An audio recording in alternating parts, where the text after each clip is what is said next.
Welcome to the Cross the Line podcast. My name is Carlos Smith, and today's episode is sponsored by KB Car Care on 321 North Main Street in Jonesville, South Carolina. They offer a hand car wash, vacuum, and clean interior. Coming soon, full detail will also be available. While you wait on your vehicle, customer seating is available as well as a dining area. They're open Tuesday through Saturday from 9 a.m. to 5 p.m., so make sure you stop by. Today's episode is also sponsored by Charlene's Home Cooking on 1136 East Blackstock Road in Moore, South Carolina. Charlene's Home Cooking is a family restaurant that cooks like grandma with fresh veggies and meats cooked to order. You can do a meat with 2 sides, a meat with 3 sides, or a veggie plate along with sweet tea, Kool-Aid, and lemonade. Cakes, pies, and cobbler are also available for dessert. She's open Monday, Thursday, and Saturday from 11 to 6 and Friday and Sunday from 11 to 7. Everything is fresh and from the heart, and she would love for you to visit. So thank you, Miss Charlene, for sponsoring the episode as well. Also, this week, just want to announce once again that pre-orders for my first book is finally available now. The title of my book is very controversial. It's called, but you really have to see it to understand. But the title of it is called F School, Life is Your Best Teacher. You can pre-order through Cash App at Carlos K. Smith or through PayPal, carlossmith10@yahoo.com. Books will also be available on Amazon.com. Order your copy today, and thank you for the love and support. So, like I was saying about that cover, it's very controversial. It's very controversial, but you'll really have to read the book to understand. I always tell everybody I understand perfectly because you're saying the education system here in our country especially is very systemic, and it keeps feeding into the same patterns that don't allow people to be entrepreneurs, things of that nature. Absolutely. So I understand exactly what you're saying. Sir. You're hitting the nail straight on the head. And the cover of it, once you see it, I actually had to show you the cover once we finish this interview. It's a picture of me and my son on the front of the book. And he's holding my degree, and it's looking at, and I'm looking at directly at him while he's holding it, and he's smiling. So it's kind of like when you look at it, it's like I'm talking to my younger self, saying what I would do differently second time around. Absolutely, it was so much that I didn't understand about school, like just how society portrays things. Like you go to high school, college, get your degree, then you go work for somebody, and that's it. That's it for 30, 40 years. That's right. It. Yep. So that's kind of how. And then you retire with not enough money to retire with, and then you go to work at Walmart putting stickers on people's packages as they walk in the door. Oh man, don't get me started. I talk about so much of this in my book, and it's weird. I actually had one of these conversations yesterday, and I know this is not even about me. It's about your story, but it's just like how this is just a conversation, but it's just so many of these things that goes on in society, and it just crazy because how I just had this conversation yesterday with another older gentleman at work. He went to work for a company for about 38 years, and he said they finally came to him one day and just said, we need you to check your email. And so he just asked his manager what was going on and said, we're going to give you a severance package, and that's it, because they had pretty much were downsizing. So he pretty much took that money, and then he moved down our way in South Carolina. And now he's still working a little bit. I think he only worked so much because he was telling me something about it would mess up his Social Security. But it's just like, you stay at these companies, and it's still no guarantee, no loyalty. When it's time for you to go, it's time for you to go. And that's it. Like, you won't get a heads up or anything. Like, they can just cut ties. And he said he was there for 38 years, and the same thing happened to me. And for me, it's like, just going on this entrepreneurship journey, it's like the more that I talk about these things, it's like the more I start seeing it more and more, and I hear these stories more often about how you can be dedicated, committed to your job, but when they're ready, then they go part ways. And you're making pennies on the dollar, right? They're making millions of dollars, and you're making pennies on the dollar. This whole system is structured for you to fail, and it strips you away any creativity you have earlier on.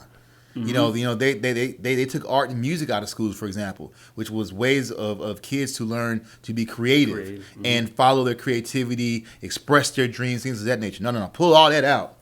Mm-hmm. Let's get them focused on solving problems that have already been solved, and making somebody back up. Solving problems that have already been solved. Then get them in a mindset of showing up somewhere for 8 hours every day, and then getting underpaid, but that's okay because you're furthering our society, but not furthering yourself.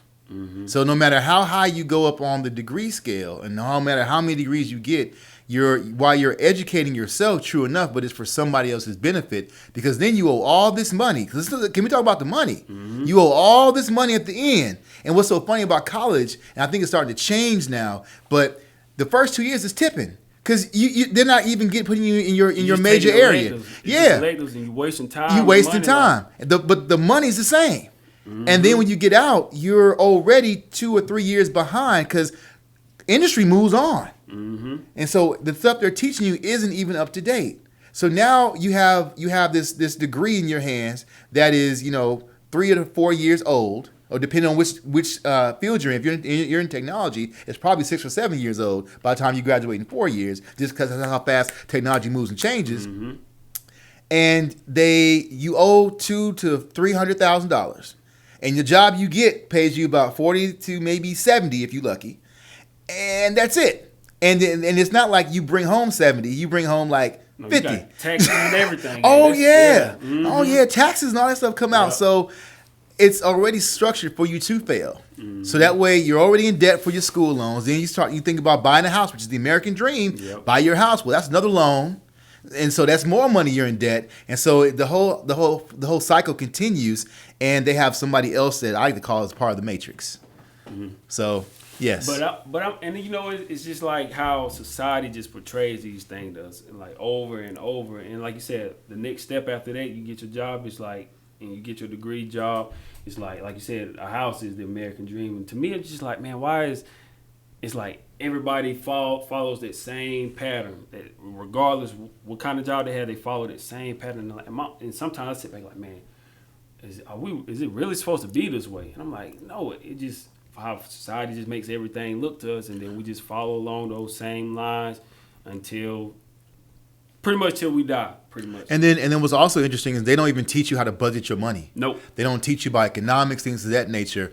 And economics may be too big of a picture, but at least on a smaller scale, how just personal finances, how you budget and manage your money, things you can afford, things of that nature. They don't teach you any of that, because then that would be opening your eyes very early on. Like, well, wow, why wouldn't I want to pay this for this and then maybe sell it for this and then make this amount of money in profit? Why wouldn't I do that? Because people would see that. But no, let's just get you in the mindset of, hey, you make enough money to cover your bills, and then put a little money away for savings, for when you retire or whatever, and they start hitting you with life insurance policies because you're gonna die.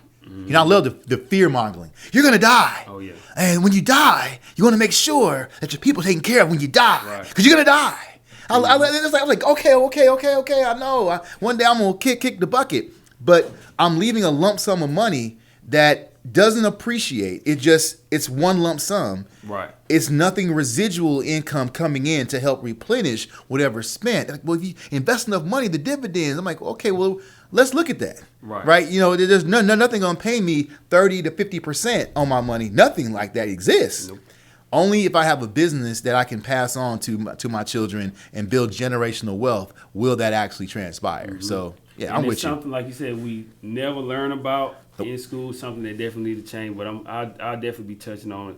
Just in my book, I'll be touching on some of those things. But enough about me. Sorry, we talk about that all day. Yes. Even when I have these conversations about it, I just get heated all the time. It's like, man, it just makes me mad. But we'll get back to it a little bit later. Sure, sorry. I absolutely have some questions about it. Derailed you, sorry. But for everybody watching this, sorry, this is just going to be a great conversation. But today I have with me a very special guest. He's the owner of Symphony Chips, Mr. Dondre Anderson. How are you today, sir? Man, I am blessed and highly favored to be here, man. Man, it's so good to have you here. I really appreciate it. Like you said, the stuff that we were talking about earlier, stuff we're talking about now, is so important to our community. We'll definitely get more into it, but just kind of starting out, Symphony Chips. I know I was looking online, they said it started out as a spice company, so kind of talk about that and how did you make that transition from the spice company to, chips? Absolutely. So we started, as you mentioned, as a spice company, and my dad's a retired restaurant chef from Las Vegas. So while working on the famous Las Vegas Strip, have you ever been to Vegas? Not yet.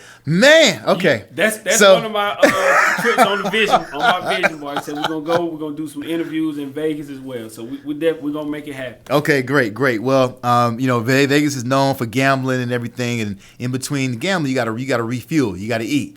So my dad worked on the Strip, and I like to think that a lot of the food that's out there that he actually influenced a lot of that. So, because that's just how long he was there. So the spice he created while working on the strip, he had, and then when he retired, it was just literally just something he had on the side of his stove. He just seasoned his eggs with. Right. This is how I found it. Because I went to visit him one time, and he made me eggs one morning, and it was like, I was like, oh my God, what's on these eggs? This is amazing, because I'm just used to maybe a little salt and pepper on my eggs, right? He put that on, and I was like, whoa, this is like a whole nother level. What is this? So all of a sudden, it's no big deal. He's from that generation, no big deal. It's just, it's not even worried about that or whatever. So we made a couple more dishes with it. And I was like, this is amazing. We should bottle this and sell this. He was like, well, okay, let's try it. Let's see what happens. So my background is electrical engineering and computer engineering, right? So nothing about spices, nothing about food did I know or even understand. So when I got into it, I read a little bit of information about how to run a spice company or whatever. Wasn't a whole lot out there. So for all intents and purposes, my goal was to get it in stores. So I used to stalk people in grocery stores to see how they bought spices. I'd be on the spice aisle. Let me see, how do you pick out spices? Most of the time, the people who would buy blends would literally pick up the package, look at it, and shrug their shoulders and put it in their basket. I'm like, okay, so if the packaging is pretty, you'll buy it. Okay, all right, got it. So I made the packaging real pretty and got it into a store, and it didn't move. So I said, okay, well, we got to do something. So I decided let's do in-store demo. I said, no, people try this spice, they'll buy it. So we just did an in-store demo. And because it's an all-natural spice, non-GMO, no MSG, vegan-friendly, we were able to put it on raw vegetables and popcorn, right? So people would try it, buy it immediately. It was great. It would sell out real quick. I said, all right, great, this is cool. But it really wasn't a sustainable model, one. And then two, I was like, well, we're not really attracting enough people here. I said, so let's do a live cooking demo. So I said, okay. So I said, what can we make that's really quick and it doesn't take a whole lot of effort, but we can get people to try our spices? So I said, well, hey, let's try it on potato chips. So literally, I would cook the chips, take them out of the oil, put them on the paper towel, sprinkle the seasoning on it, put it right in front of the people, right? And then give them the chips. And they would try it. They'd be like, oh, man, the spices are good, but where are the chips at? Where can we get a bag of these chips? And it's like, can you just make me a bag? I said, well, no, we're handing out samples. Well, I need a bag. I was like, I need a whole bag. So when enough people tell you that from all walks of life, black, white, brown, whatever, all of them said the same thing. I said, oh, wow, well, we may have a hit here. So I know that about 90% of businesses fail because they can't supply the demand, right? That's how it happens. So I said, well, I'm going to start this company or this arm of our business differently. I'm going to do it backwards. I'm going to get the supply chain done and figured out. Then that way, the product that I hand out to people at the end of it will be from the supply chain, never from my kitchen. Right. So that was the premise. So because I had the idea also that if the right person tried my chips, they may say, hey, I love them. I need 100,000 bags. And see, my thing is I want to be able to fulfill that order. Right. So that's how we got started. So it was around 2015 by this time when I say about 2013 we got the packaging done. 2015 by the time we got into a store and we were transitioning over to potato chips. Took me about a year to almost 2 years to figure out the supply chain because in this country the manufacturers do not advertise. So it's difficult to find them. And then find ones that do private labeling is a whole nother effort. So by the time I got everybody figured out and I got the chips done, it was around 2017 by that time. And that's when we launched online. So that's how we got there. That was interesting how you say you kind of went and found your the manufacturer first. Would you say that was kind of like important? I guess for a lot of entrepreneurs to kind of have. Would you recommend them to kind of figure that part out first before their product, or was it easy for you to go ahead and do that part first because you knew that the chips were going to be a hit since so many people were kind of like recommending it? Well, I just felt it, because I pay attention to what God shows me. When people stand in front of you who don't know each other, right, at different times of day and say the exact same words, that's God. Right. Come on. Right. So. I would say to our entrepreneurs, I don't believe in small businesses. There's no such thing as small business, only small minds. Right. So you can be as big as you want to be. So if you feel like, well, hey, I just want to have, service maybe a small group of people in my community and that's it, then that's cool. You can do that right out of your kitchen, whatever, no big deal. But I knew that I wanted to have a product that if people from all walks of life are loving it, that means it's going to be international. So I can't. There's no way in the world I want to be in my kitchen trying to make 100,000 bags myself. Right. So I would tell any entrepreneur that, hey, if you have a product, I would say solve the manufacturing problem first, because it's a problem. Because you can't. Because the whole part about scale is it happens fast. The right person tries whatever you got. They want to move. And so if you get the right brokers and stuff involved, they want to move too, because everybody's like, hey, well, we can make money with this. We can get you in these certain places. They want to move quickly. What do they say? Good things happen over time, but great things happen all at once. You got to, chance favors the prepared mind, so be prepared. All right. And were you at all nervous? Like, was it kind of like trial and error? Like, how do you, like you said, you were just kind of just walking up to people saying, hey, try this? Or how was that process like? It was just, I guess, one thing about food that I really love is that no matter what kind of day you have, it can be the worst day. As you mentioned earlier, somebody gets an email with a pink slip in it, right? It's just like, oh, man, this is terrible. But you get the right plate in front of you, the right food, you can be like, oh, okay, today wasn't so bad. Right. At least it ended on a good note. I got this good food or whatever, man. And I'm addicted to changing people's perspective and then changing their energy right there in front of me. They try chips like, oh my God, these are amazing. Or just simply saying, hey, we have gourmet chips. People like, ain't no such thing as gourmet chips. That's not real, man. Get out of here with that. And what's it called? Original? Come on, man. I had original 10 times already. You know what I'm saying? I know what that is. And then when they try it, it's like, oh my God, I wasn't expecting that. This is like a real seasoned potato chip. Oh my God, this is crazy. And so I just believe in raising the bar, because I feel like all the other companies out there are making these regular potato chips.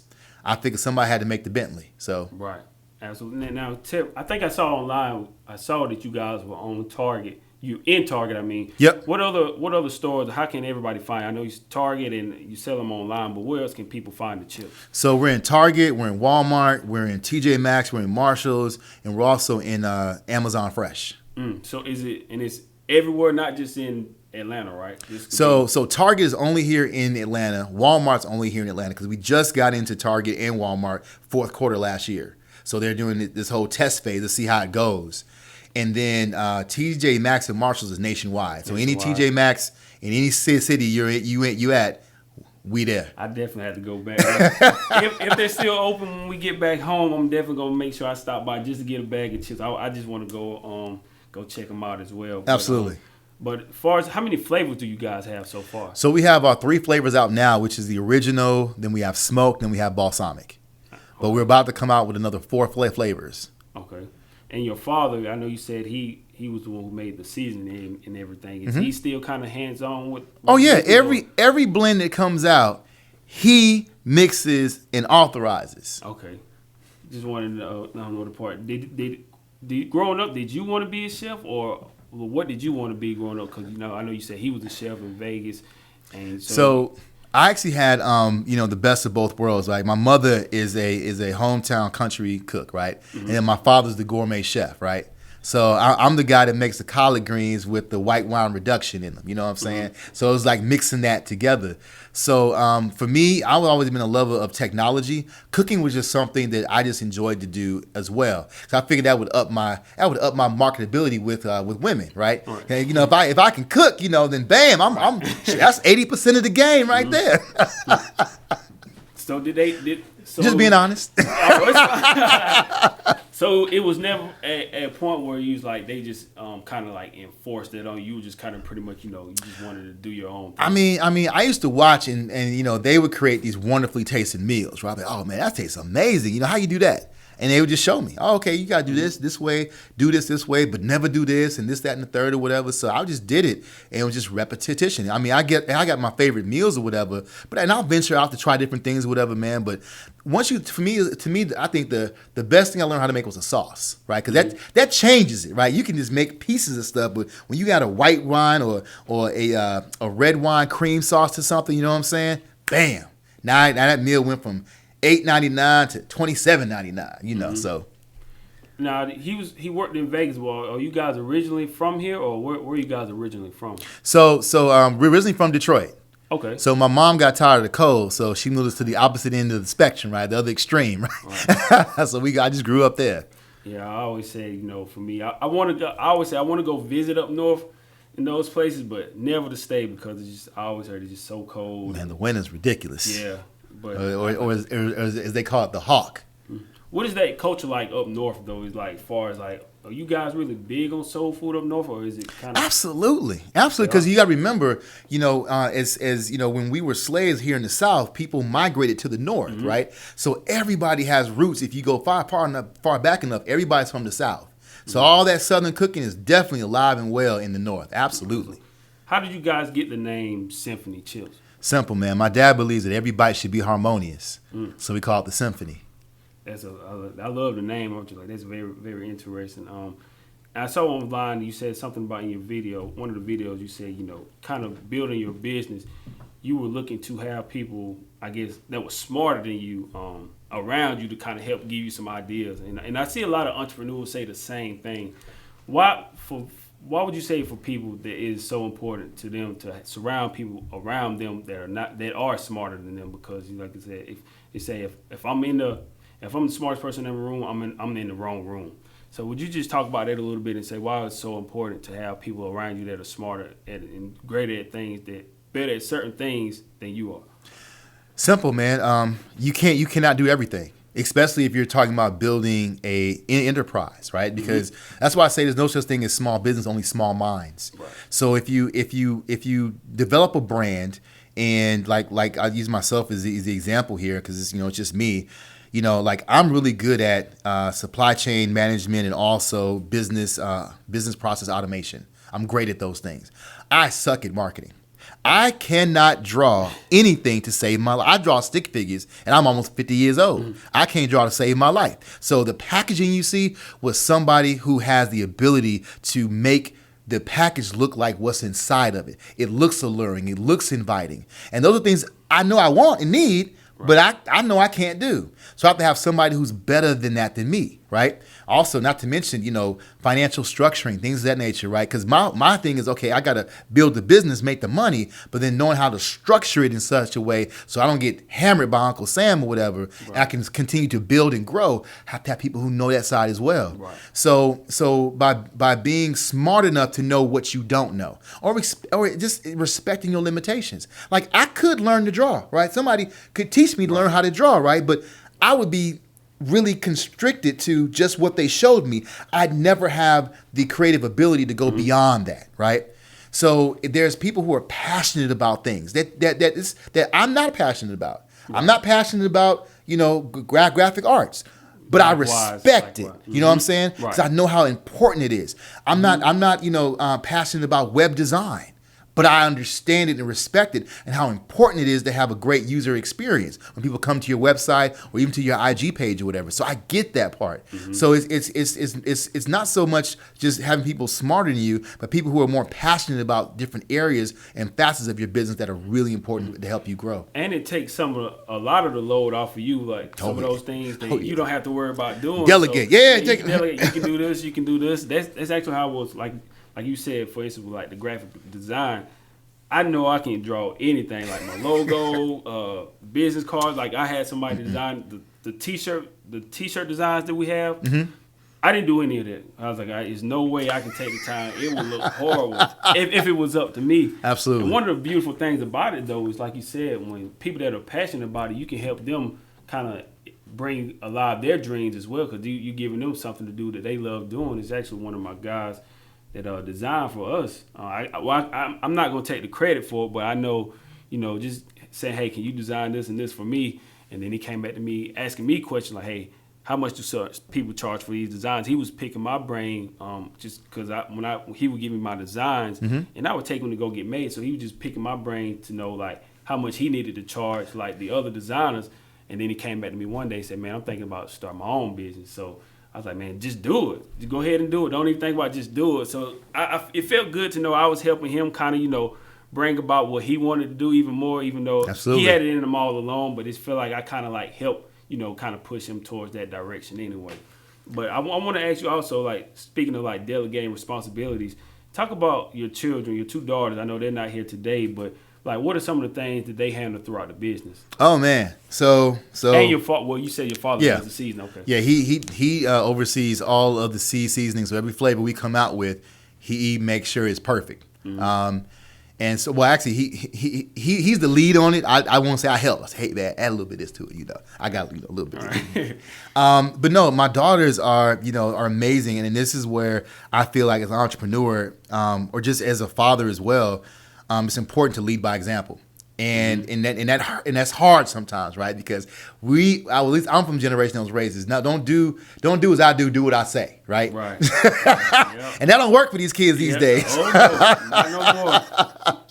So for my daughters, Amina and Amari, Amina's 18, Amari's 17, right? So Amina handles all of the account management, right? So when wholesalers come on the side or whatever, and they want a wholesale agreement, or they want a wholesale account with us or sell wholesale, she handles all of that. And she also handles our film or videos or whatever as well, because she wants to be a filmmaker. So I'm trying to deter her away from college somewhat, and maybe to take classes or whatever to learn how to use the equipment, learn the software, things of that nature, learn more about her craft, and then from those classes, get around those people who are in that industry. Because I look at people like Spike Lee. Okay, I look at other people like what's his name that did Boys in the Hood. All these wonderful black directors, and even Ava DuVernay. All these black directors and whatever, and filmmakers who didn't have all these high-ranking college education, but they had the dream and the vision. And I'm just trying to tell her, hey, if you have the dream and the vision, you can do it. Right. You don't have to wait for a degree or somebody to give you the okay, because you may never get that okay. Right. Somebody may always feel like you're not good enough. Right. Because I know I was never good enough to run a spice company or a potato chip company. I decided I was good enough, so I did it. Right. So then that leads me to Amari, my 17-year-old. Amari is, my production manager. So where I love to do supply chain and numbers, that's her as well. So it's very easy to kind of let her kind of run with that side of it. And I'll give you an example. So when we did Good Morning America last year, June 18th, 8:45 a.m. Eastern Standard Time. It's like, remember when your kids was born, right? Hey, man, when we have these life-changing moments, man, you remember the date and time. Absolutely. So we were on Good Morning America, and we got 9,000 orders in one day. And Amari, at 17 years old, high school senior, managed our fulfillment center and our inventory management at 17. And it takes people to get MBAs and maybe 10 or 15 years experience to do that. Right. She did it at 17. All she needed was the opportunity, and I gave that to her. Right. And she ran with it. She did an amazing job with it. So I always give, my daughters amazing kudos, because, hey, with Amina in the videos, I mean, we're producing some new commercials, and she's shooting the whole thing. So at 18 years old. That's amazing. And so if you're talking about an international brand, because people are buying from us in other countries. So we're an international brand, and at 18 years old, she's shooting commercials for our brand. And that's important, like you said.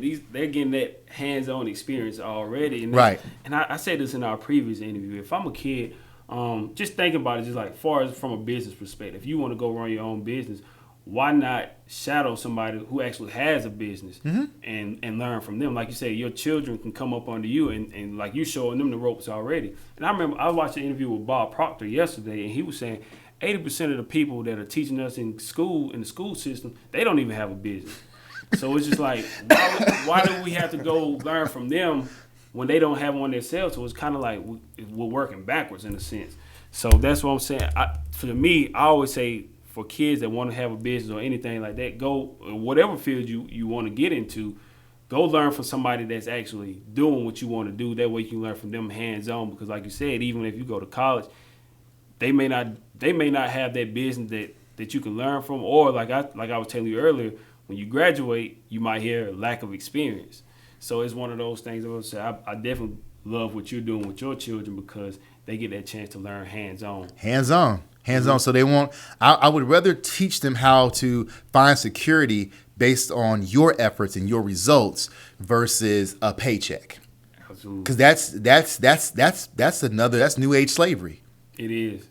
Nobody will call it that. We're taught to a paycheck is security. No, that's the wrong S word. It's slavery. It's new age slavery, because you're confined to just what somebody else believes you are worth. Right. So no matter how much you try to build up your self-confidence, your self-worth, you will always lower that every time you walk into somebody else's job. And then they tell you, well, at home you may be this, but here you're this. Mm-hmm. And it's a ceiling on what you can make and your potential. And that's why that's the part to me I feel like it's just so damaging because and I always say I never knock anybody that works a job because you do have to pay your bills and. No, wait a minute, I got bills to pay too. Right. Just because I'm an entrepreneur, that doesn't mean my bills stop. Right. Exactly. Electric bill come every month. Exactly. Water bill come every month. All the time. Gas bill come every month. Mm-hmm. But it's just like for me, I just like just being an entrepreneur. It's a tough journey, but to me, it's just so much worth because nobody can tell you like what you're worth. Mm-hmm. Like, it's no ceiling on your potential. Like you can do anything that you put your mind to, and you just work at it. But just and you also have that freedom. It's like to me, it just kind of rubs me the wrong way. I say it all the time. It's just like having to ask somebody, "Hey, can I be off to go do this or that with my family?" Now it's like your freedom is in somebody else's hand. And like I was telling you with the gentleman earlier, he gave so much of his life to this company, and then out of nowhere, they just told him, "Hey, here go your severance package, and it's just time to go." Man, I took my first vacation with work, being an entrepreneur last month, the end of last month. Took my first vacation. It felt so good to be able to say, I'm not gonna be here, and whatever else is going on just ain't gonna happen till I come back. Right. You know how good that felt? Versus, hey, boss, is it okay if I take this weekend off? Or like what used to happen to me is because when I was a consultant developing software, it would always come down to, well, Dondre, we know you want to take off, but we really need to get this done. We got to get this out, whatever. So, maybe you could take this along with you on your cruise or wherever you're going or whatever, And then, my girl looking at me like, well, really? You gonna sit in the room and work or whatever? Man, that's no vacation. That's not a vacation. Yeah. But I mean, even though I did have to stop and do some things while I was on vacation, but the whole premise of, hey, I'm not gonna be here, and so I can hand stuff off to my assistant. Hey, make sure these folks get what they need. Then I have my daughters running the other pieces for me. I was able to take a break. Absolutely, and you need that peace of mind. I always say, man.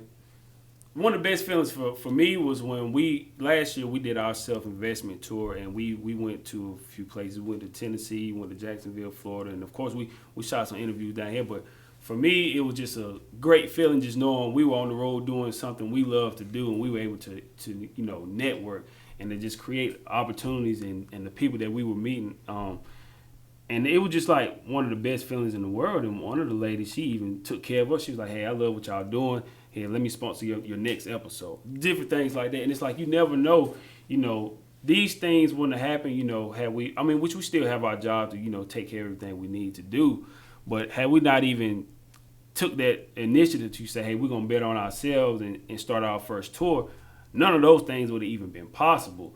So that's one of my favorite things about entrepreneurship is just the limitless opportunities that you can have and something that a job can't provide for you. Sure. And then the word entrepreneurship or our entrepreneur, I look at it, kind of loosely because, we're business owners. We own businesses. We own enterprises. Right. I think of it like this way. The only thing that's different between me and a major corporation is just the amount of money. I run payroll. So I look at it like this. It's like you have a hobby when you have a side hustle, right? The minute you can pay yourself from your job, now you have a business. Mm-hmm. You go from business to corporation. Well, I think when you start running payroll, when you have paying corporate taxes, you have a corporation. Oh yeah. So there's nothing separating you. So let's look at our vernacular because you're a business owner. You own the business. Absolutely. Right? So some people, well, you're an entrepreneur. That's like you're the only person in the business. Well, that ain't true. Because, I have an assistant, I have my daughters, I have my dad. So and then I outsource so much. Mm-hmm. And because of the volume of business we do, I employ people in other businesses. They're able to pay their people off of the business that I get. So I look at them as I'm funding other people's jobs in other states. So this is an enterprise. So I don't let anybody call me a small business. I'm like, whatever. Because another thing that I don't like about the vernacular is that there's nothing between small business and established business, right? So that means that there's no difference between me. So calling me a small business means I'm the same as the guy or girl who's on the corner selling cigarettes. So there's no difference because I'm a small business too, right? No, absolutely not. Keep your vernacular, okay? Right. I'm an emerging brand, right? When I become a household name, sure, I'll wear established, but I'm bigger than small. Right. I'm emerging. So I would say you be emerging also. Yes, and it's like it's power in your words. It is. We talked about that recently in one of our interviews, and I also made a point. I try my best not to say small business on them because it's like I always say it's nothing small about running a business because a lot of times you have other people's livelihood or in your hands. You have to make these tough decisions. So it's like it's nothing small about that. It's so tough, and I think that kind of steers a lot of people away from going that route because when you work for someone else, they make the decisions, they make those tough calls, and you don't have to worry about it. You just have to go in and just do your job, and then you go home. But when you run your own business, like all those tough decisions are up to you. You can't blame it on anybody else. It's all up to you. So, but it's a blessing though because it just teaches you things and you learn more about yourself when you have to. You are in your own way all the time.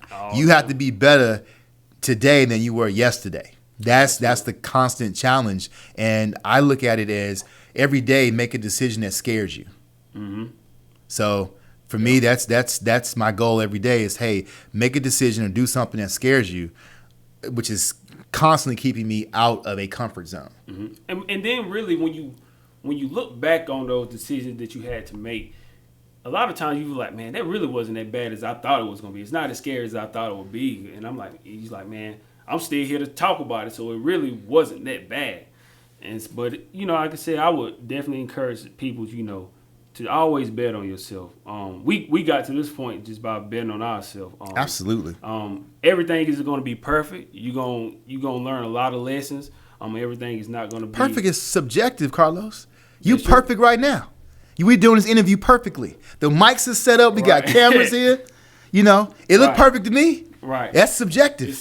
That's absolutely true. But a lot of time for me, I'm always gonna be my toughest critic. Absolutely. I'll go back, sure. Watch my interviews. I'm like, man, I should have asked this question. I shouldn't have said this. Or I'll be like, why did I sound like this when I asked this question? Or the videos when I'm doing the edit and everything. Like I'm always tougher on myself than anybody else because I'm just like, man, I'm like, man, I wish I would have just did this or doing that different. But it's just all a part of the process. Sure. About learning and growing. But, I love it, though. So I wouldn't trade it for anything, just betting on myself and investing in myself. Absolutely. And, you are the best investment every time. Absolutely. I want to ask you something else. Like you were saying, we're going to talk a little bit about education in this part right here. Sure. Like you were saying that you were kind of not discouraging your children, not telling them not to go to college, but you said you wanted them to learn.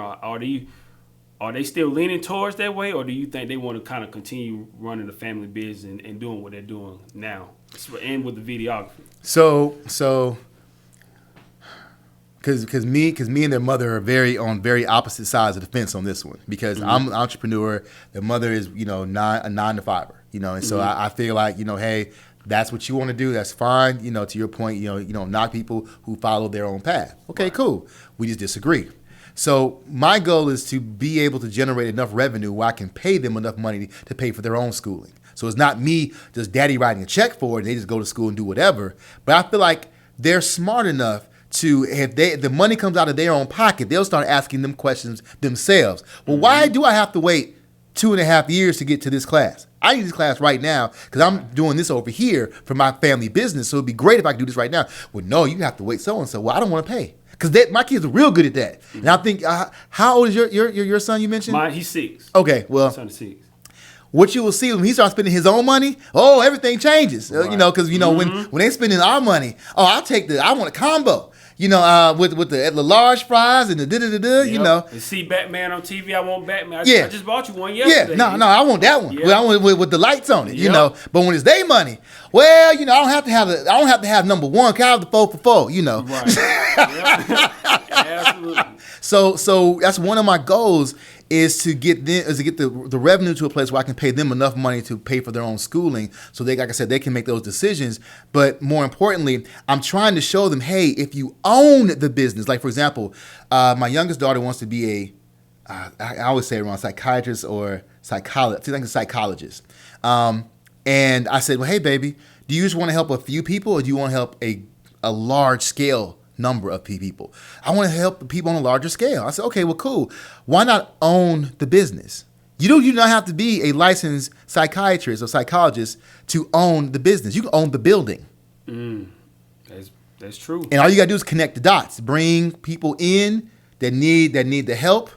Create programs to bring other college kids in or whatever, like a residency program, whatever. You can do all those things without any degree. Because there's people doing that right now who have no experience. Mm-hmm. To your point earlier, no experience, right? But they own the business. Mm-hmm. So they can do that. And when my daughter, who's the film student, she said, well, hey, Dad, going to school puts me around people who are in the industry, whatever. I said, well, those are people that are wanting to be in the industry. The people who are in the industry are out there doing it. Mm-hmm. So if you start going to these shoots or just getting around people who are doing shoots or whatever right now, because Atlanta is the next Hollywood. Hey, you got Tyler Perry Studios right here, yep. The largest movie set in the world, right? If I'm not mistaken, mm-hmm. Larger than Paramount in Hollywood, larger than Disney. Yeah, I've heard it's phenomenal. Man, if you get a chance to drive by it, I would say just you can't get on the lot unless you got a pass or whatever. Right. But you can drive by it and see its majesty. Because he did a great job with that, man.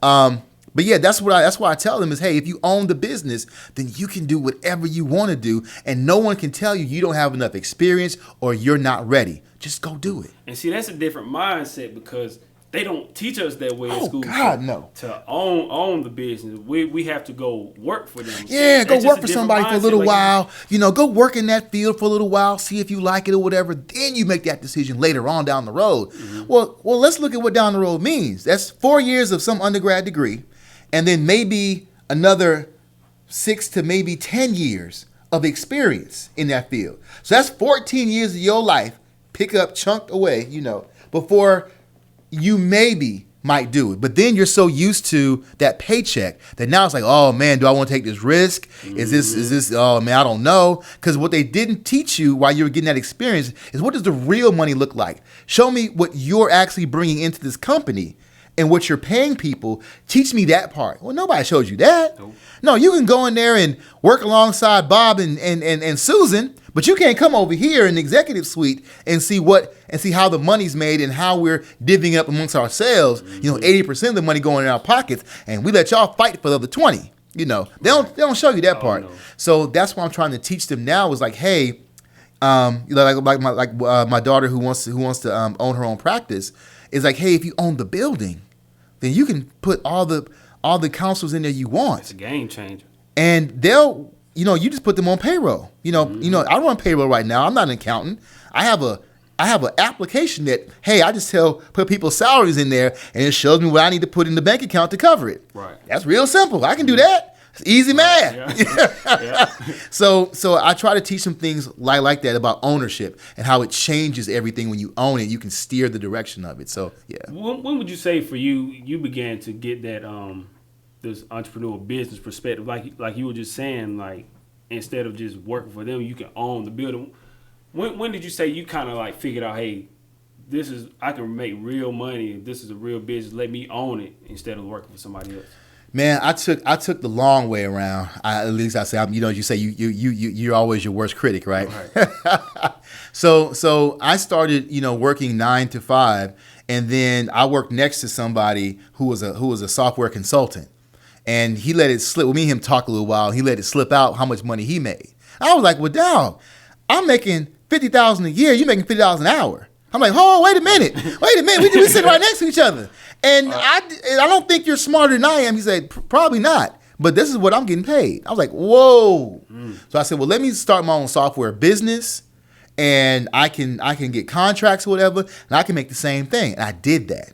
And I saw that. But the difference is I was a consultant, but I was still working in corporate America. I was working. I didn't have people working for me. Right. So that was the problem. So when I got the chip business to a place where it needed more of my attention, then I had to hang up my software building hat or whatever, because I was working for another black-owned business, And I was like, the last thing I want to do is hurt another black-owned company. Right. So I just wasn't giving it the time it needed. They're like, well, you're supposed to be on this call. I'll be missing calls, missing meetings. Right. I'm doing stuff for Symphony Chips. I said, you know what? I'm going to back out of this before this guy takes, an L for his business because I'm unreliable right now. Mm-hmm. So I said, you know what? I was on the high note like Jordan. I want to go out. My knees ain't bad, Right. So hang my jersey up, So that's what I did. And so, I got into this full time. And let me tell you something. When you're in it full time and you see people with side hustles, it kind of annoys me somewhat when they want to do business with me. Because I'm like, you're not in this all the way. Because when you're in it all the way, you pay attention to every little detail. I got people who send me stuff about how to pay them, and that information is wrong, and I'm like, well, you got to fix this or whatever. Oh, okay, I'll get to it. Oh, I didn't see it. I wasn't paying attention to it. Oh, you wasn't paying attention. Well, you're not really in this business, are you? Because how you get paid is number one. You don't ever get your account number wrong. My account number memorized. You know what I'm saying? Right. Like my social security number. You know what I'm saying? Yeah. So, but it's just a difference when you have a side hustle because you end up hustling people on the side. Is how I work out. And when you get in the business, you fully take that red pill or you finally cross over to the other side. Now you start getting into, okay, I need to make sure my business is of a higher standard. Because there's so many businesses out here, man, that I work with, which are Fortune 500 companies that are trifling. I mean, and trifling is maybe you want to call it a black word or whatever, but it has no bounds. Oh, my God.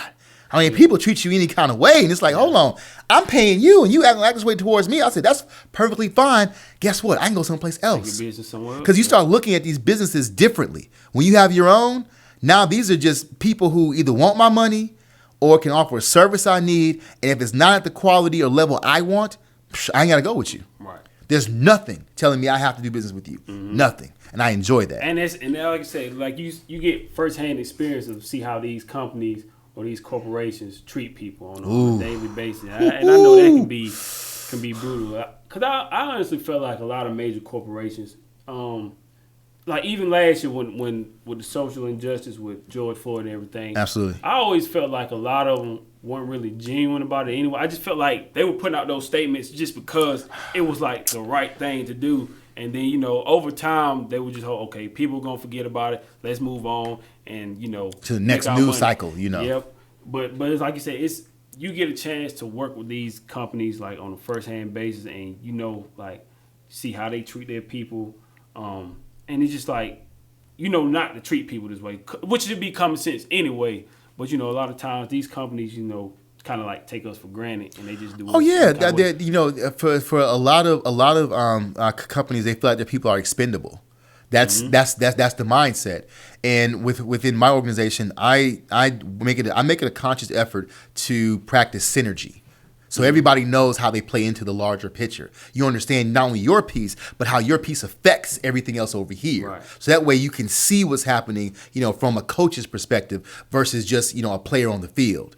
You know what I'm saying? So that's how I operate. So that way, when I have like one of my vendors, the spice company says, "Well, we're running late," but you understand that when you're late, then my co-packer's late. Oh, you have a co? Yes, I do. Do you not know Symphony Chips? Do you not see the website? This is what it plays into, and then they start getting on board. See, the more you are transparent about what it is you're doing with people, you get their buy-in, and they're more willing to help you. Or you learn very quickly who's not willing to help you, and then you don't want to do business with people who are not on your side and want to support you.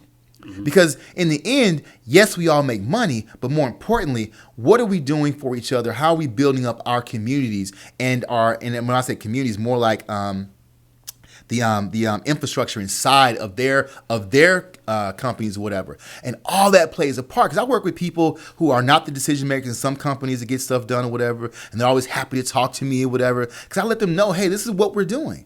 This is when you spend this time in the lab to help me develop this flavor or whatever, this is what it turns into. Like, oh, wow, I didn't know that it had that large of effect. Absolutely. So when you're late, all these people are waiting for this product. I'm going to give you your number next time. Right? Did you ever feel like to a certain degree, like you may get a little bit of pushback or have a hard time with certain aspects of your business because it's a black-owned business? Man, I'm glad you asked me that question, Carlos. That is such a pivotal question. I always make the statement that we're unapologetically black. not black owned. I think there's a difference. When you say you're black owned, it kind of pigeonholes you into, hey, I have a black owned product. You should support it because it's black owned. You and I both know a lot of black people have products that just are trifling. Let's just call it what it is. Yeah. It's just, I'm like, nah, man, come on, man, because it's black owned. You're supposed to do so and so. I say, no, man, I work hard for my money just like you do, and I want quality. Mm-hmm. You know, I want luxury. I want opulence, and what you giving me is something crazy. That's not what I want. For me, one of the biggest hurdles is capital. Nobody wants to give you money. That's especially when you're growing, right? And it's like, well, hey, if we can, figure out, what your cash flow is or whatever. Well, my cash flow, sometimes I literally take money from this person and hand it right to this person just so we can keep going. It crosses through my bank account. Right. It's like watching airplanes go by. It's big. Them checks be big. And I just watch them fly right on by. I can't get to them. You know what I'm saying?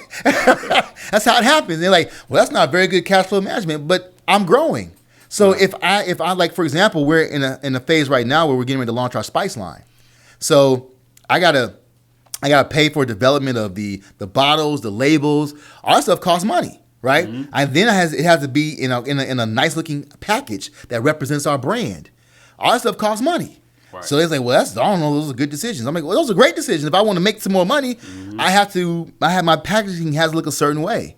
So, banks or whatever, like, well, we can't touch you because, you're just not, you're not bankable. You're not a good banking customer. And how's your credit? My credit? You mean what I had to leverage to get here? Right. When y'all told me no, so I had to max out this MasterCard and max out this American Express or max out this Visa card? Absolutely. Well, that's not very smart. Of course it is, because now I'm here. Mm-hmm. When you told me no, so I found a way to make it happen. Exactly. And I can't tell you how many times we've had a lot of entrepreneurs come on, and I remember Dr. Keisha Hallman, she definitely said, for a lot of black-owned businesses, just that lack of capital, getting the access to that capital. The two ladies we had on in Jacksonville, Miss Kimberly Walker and Jasmine Brown, they bought a BP gas station down there, and they tried not to tell the bank that they were black because they felt like if they did, they were going to get even more pushback, but they were able to close the deal. But for as long as they could hold it off, they didn't tell them that they were black just simply because they know. And they even said sometimes even when you're black, you might get a different interest rate than with other people. So it's like, man, it's a crazy game in these loopholes that we had to go through as a black business to survive and get the capital that we need. And it's just like it's unfortunate that it is like that for us. I mean, it's like 'cause I had the foresight in even naming my children. My children all have but African names. Mm-hmm. Ampith, Amin, and Amari. All of them have African meanings, but their middle names are all European, just in case they couldn't get, if the empire didn't take off, right, they had to be able to get jobs. Mm-hmm. And Ampith is very hard to hire. But William can get a job. Elizabeth can get a job, and Christina can get a job. Mm-hmm. Christina Anderson can get a job. Because you won't know she black till she show up. And by that time, it's too late. Yep, that's true. But no, you're right. Access to capital is a big deal. And there's a lot of people who are talking about, well, we have to change the way we do business because, for black people or what have you. Because, there's this one bank out there, Chase. I'll just call them out. I actually bank with them. They have this thing called Black Pathways they're putting out. And they talk about, well, we want to restructure how we do things. I remember being on a call with them one time, and they opened up for questions. I said, well, hey, how are you changing your collateral requirements in order to allow less or less restrictive collateral requirements in order to lend to black-owned businesses? So, because I used to work in banking, so I understand how the underwriting mindset a little bit. So I asked that very poignant question. Oh, baby, you saw the way they danced around that question. Yeah. We're making strides, in that direction and all that double talk. But really, what it boils down to is when you're growing. Let's say you get a PO for maybe like 10 or 15 grand. That's not a lot of money. Most banks won't lend you money on that. Right. I said, well, you got at least 50 grand. I'm like, well, what do I do in the meantime?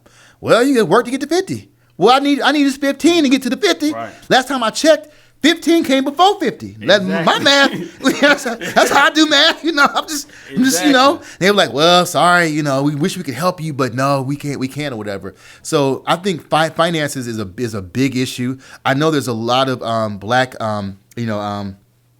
equity firms out there or investment companies that are working to change that. But, a lot of times when you're not doing numbers that are 50 or 100 grand, a lot of times people don't want to talk to you. They feel like, well, you're too small. Well, I only get big. Remember, little numbers come before big numbers. Exactly. So I don't know anybody unless you are famous first, you just walk in and people throw $100,000 contracts at you, which does happen, but most time it doesn't. Or I don't have a rich uncle to say, hey, I got you. Until you get there, here's, 80 grand to start your business, or here's 8 million to start your business, so you ain't got to worry about that. That don't happen on our side of the fence. Exactly. That's so true. I sometimes I wonder, and you maybe speak on this as well. Do you think if we, because I know Killer Mike, he's starting with the banking black. I wonder, will we be able to get the capital we need if we bank black, or would it still kind of be the same loophole, or is it even tougher? Man. So I took that plunge. I'm a bank black plunge. Yeah, let's go do it. I guess I won't call them out because they're black owned bank. But I did it. And it was a very hurtful and, it was a very humbling experience. Not humbling. It was hurtful because I expected better, right?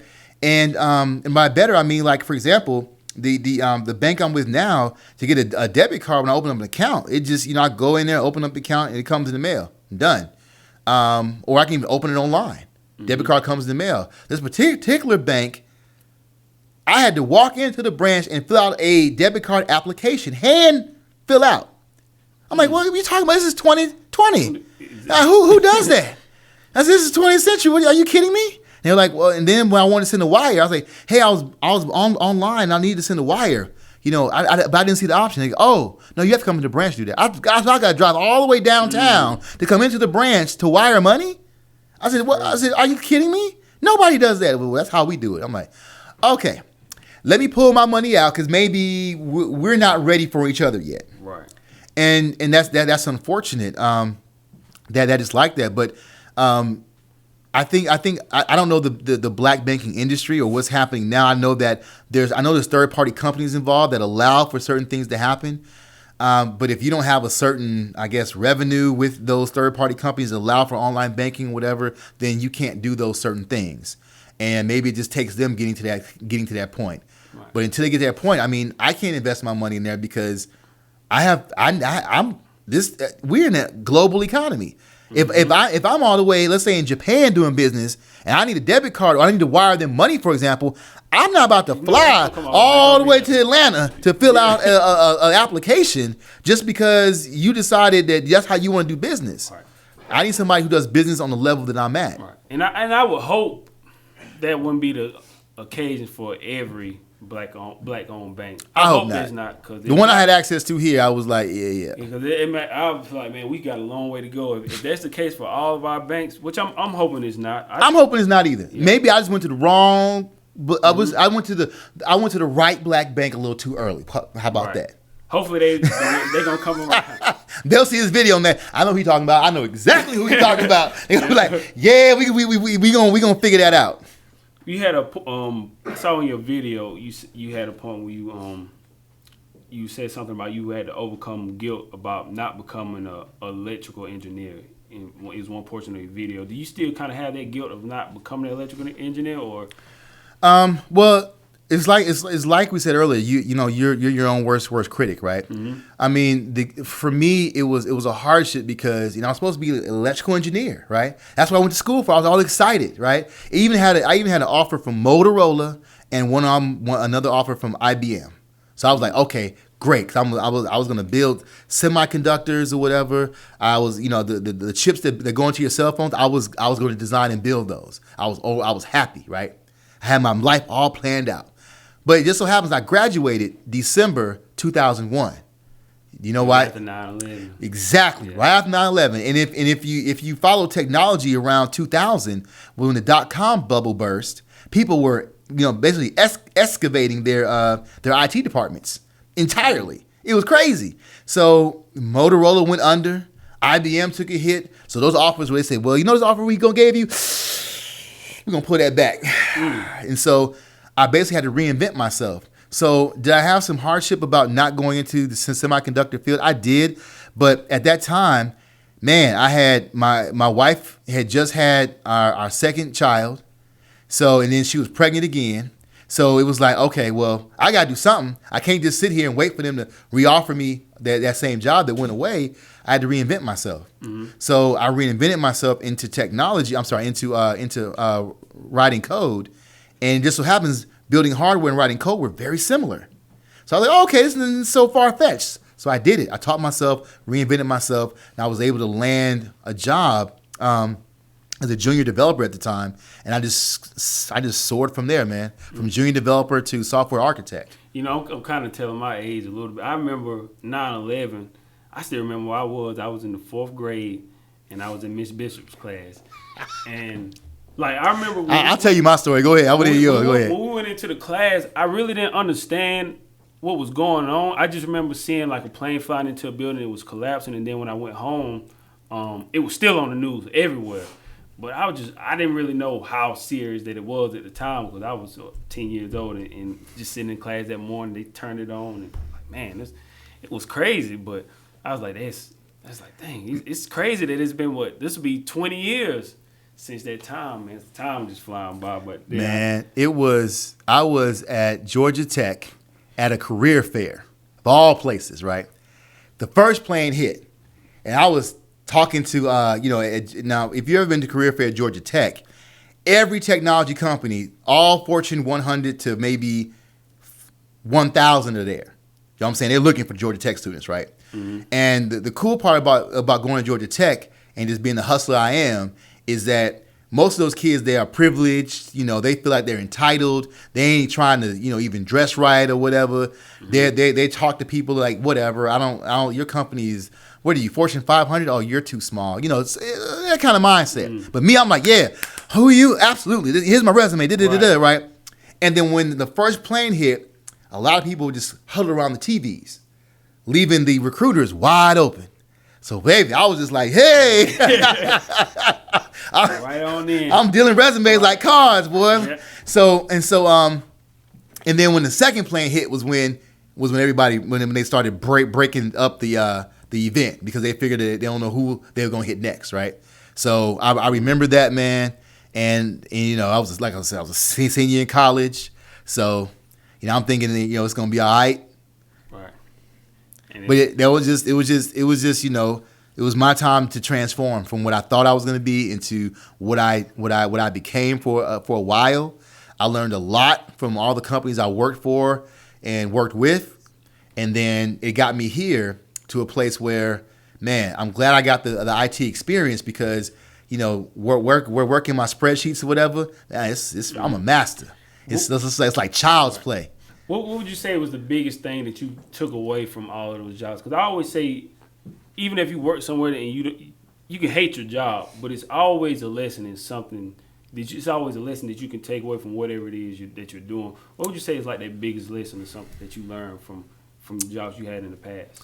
Man, what was the biggest lesson or the biggest takeaway for me? I would say it was two things. One of them was in technology, you have to continuously learn. Mm-hmm. You can never stop learning. And it's like if you want to be marketable, you have to be up on the latest and greatest thing. So it taught me to continue to learn. That learning doesn't stop. So I'm reading books, to continue to better myself. Like Dr. He's gonna be mad at me because I'm forgetting his name. Dr. Kimbrough. Dennis Kimbrough. Oh, I got the Wealth Choice. I have the Daily Motivations of African American Success. Love it. Okay, well, I have his book, The Wealth Choice, and it's about black millionaires and how they grew their businesses and the things that they had to go through. And that one and another one by Dale Carnegie, I think is his name. Yeah, he has a book called How to Win Friends and Influence People. Great book. I heard it's a great book. It's a great book because it changes how you deal with people, man. I mean, it changes my negotiating or whatever because I don't have to go in there, well, I'm not going to do this, I'm going to do this.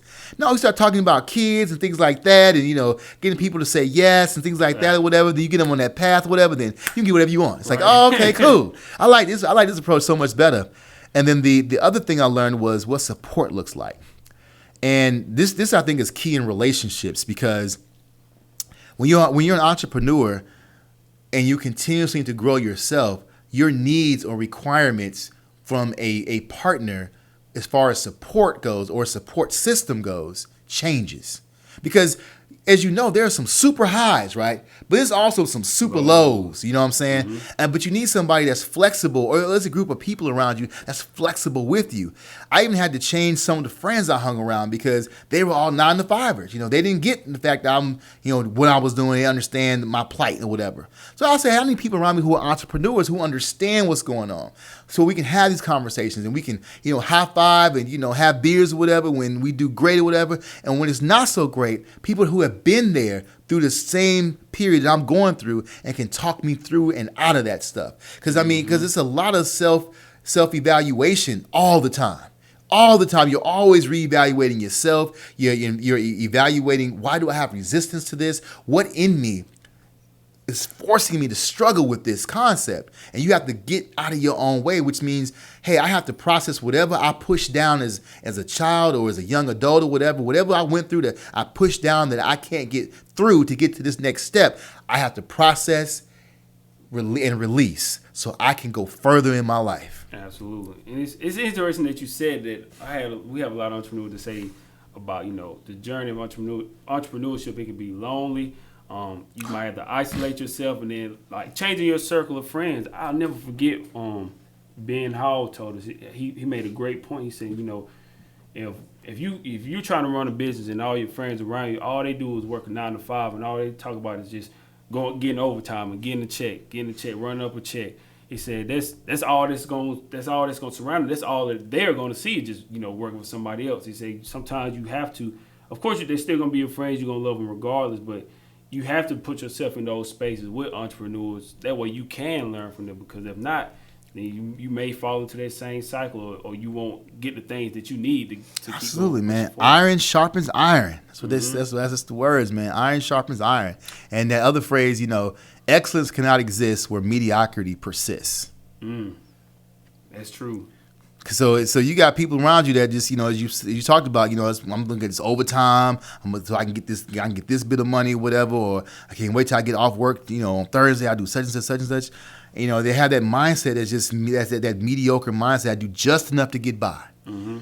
You'll never have excellence. You'll never experience, the greater successes in life, which are being around other people that also think around the same way. Because if you think about mediocrity all the time, notice who you hang around. Just look around you. Them people think the same way. Then you'll never get to that next level unless you have somebody to inspire you. Mm-hmm. So I look at it, and I argue with my daughter sometimes about the word respect. Oh, they being disrespectful. I said, do you know what that word means? Respect in the dictionary is somebody who you admire. Okay? And well, what have you done to earn my admiration? So you see I'm being disrespectful. What about you should I be admiring? Let's start there. That's a different conversation. That's true. So I look at having people around me that I admire who are, multimillionaires who are, 4 or 5 steps ahead of me. I'm like, okay, great. I want to be there too. Here's the things I'm going through, and it's great conversations. And some of them laugh at me like, okay, I remember going through that. This is what you got to do. Right. Yeah. But it's great to have those conversations with those people who are on that side of the fence with you. Mm-hmm. Versus the people, you got to save your money. You save, 40 years at some point. That's how we talk. But again, if you want to get to another level, or as that old saying is, in order to discover new worlds, you can't be afraid to lose sight of the shore. So sometimes you got to leave those people behind and move forward. And it's lonely till you get to that next that next school of fish, right? It's lonely. Yeah, it's true. You by yourself, okay, I ain't going out nowhere. I ain't doing these other things. I ain't hanging out, whatever. But then when you skip with this other school of fish, or there's other people that are on that level you want to be at, that's a whole different kind of fun, man. When people are buying out restaurants just so they can hang out. People, closing down, areas so they can just hang out. That's big. That's a whole nother level. It is. And it's not just about hanging out, but it's like, hey, I choose who I want to be around. So if I don't want anybody else here, I can close it all down. So it's just us. Mm-hmm. That's different. That's a different kind of talk right there. But for me, I always say, man, I don't know. I guess I'm kind of like, I call myself weird. I don't care. I'm just kind of somewhat of a traveler. Like, for me, I just don't like doing the same thing that everybody else is doing. Absolutely not. I hate doing it. Like, you see what people, of course, everybody's going to take their vacation. I like to get away and have a good time and everything. But it's just certain stuff that I see people doing. I'm like, man, I don't like doing the same kind of stuff. Like, let me do something different. Like, let me create my own. And of course, I want to inspire people. Even to a prime example is like, I see people all the time on social media say, hey, what's a good show to watch? What would you recommend I watch? Like, for me, I really can't tell you what to watch because I'm at a point now where I don't really watch a lot of TV shows. Most of the time, I'm pretty much watching interviews. Like, I'll watch a guy like Ed Milet or Patrick Bet-David or we were talking about Bob Proctor earlier. Mm-hmm. I pay attention more to like watching interviews and entrepreneurs who are doing something that I want to do and study the craft instead of just sitting down and watching a TV show or spending hours because I just feel like I'm just wasting time. I'm not. It's entertainment, but are you gaining anything out of it? Mm-hmm. So that's why I just got to a point like, man, I just hate doing the same thing that everybody else is doing. I can't agree with you more, man.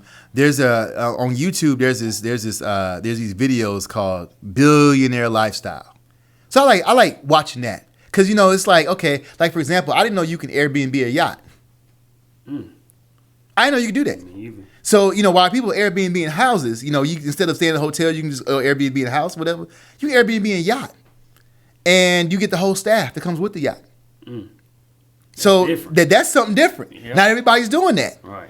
And I was like, I kind of blew my mind. I was like, what? Okay, so I don't have to have $1 billion to get a yacht. I can charter one. And the same thing with planes. Like, for example, I had a goal, and I'm still going to go back and finish this, but I want to get my pilot license because I found out that you can rent planes the same way you rent cars.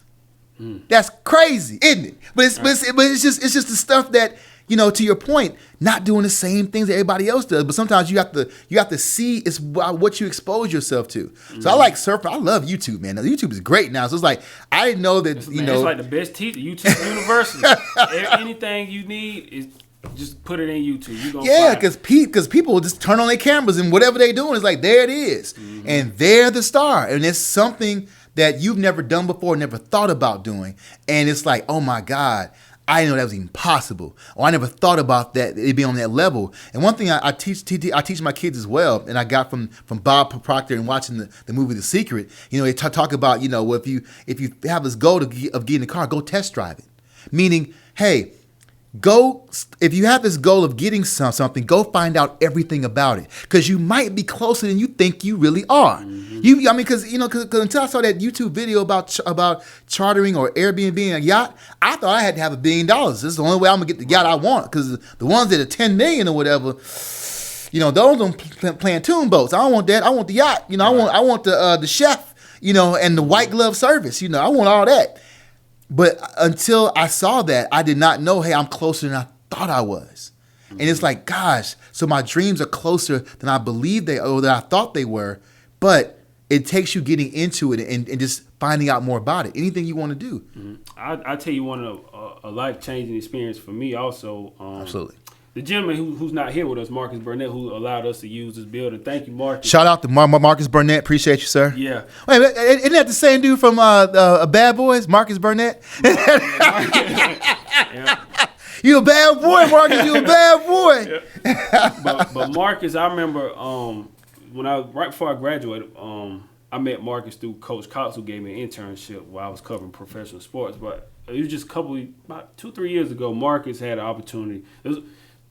Cover a high school basketball tournament down in Florida. So this was my first time ever going to Florida. So I drove down. We had a nice I-95 South.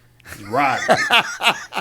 And I just remember, man, just when I got there, going to sleep, waking up the next morning, and I look out the balcony, and we got right here by the lake, by the ocean, man. And it's just like, man, just waking up and going down to the dock and just taking a picture. I'm like, man, just just visualizing this, man, and just like, man, just imagine if I invest in myself, continue investing in myself, like the opportunities that I can have. Like the thing that went in my mind is, this is just temporary right now, but how can I get something like this every day? And, you know, just doing the same thing over and over, just when we're just working the job, is like, it's not getting me to that point. So I was just like, man, just investing in yourself, and when you come in contact with these people, man, they help you. They give you these pushes to get you to where you need to go. So that was my mindset. It's like, man, I want something like this every day. I don't want to just do this just when I go on vacation, just to get away from a job that I hate, and then I got to enjoy my 1 week or whatever, and then I got to go back to doing that again to what I hate. I was like, how do I get to do it to this point every single day to where on my own time I can enjoy this type of scenery? So that was just like a life-changing experience for me. And I don't even think I ever told Marcus that, but I tell him when I see him, and he'll watch this. So I appreciate Marcus. That was definitely like a life-changing experience for me, because those type of things, man, you never take those kind of things for granted, and the things that people do for you, like when you're on your journey. Yeah, you're right, man. For me, man, it was Dr. William Sullivan.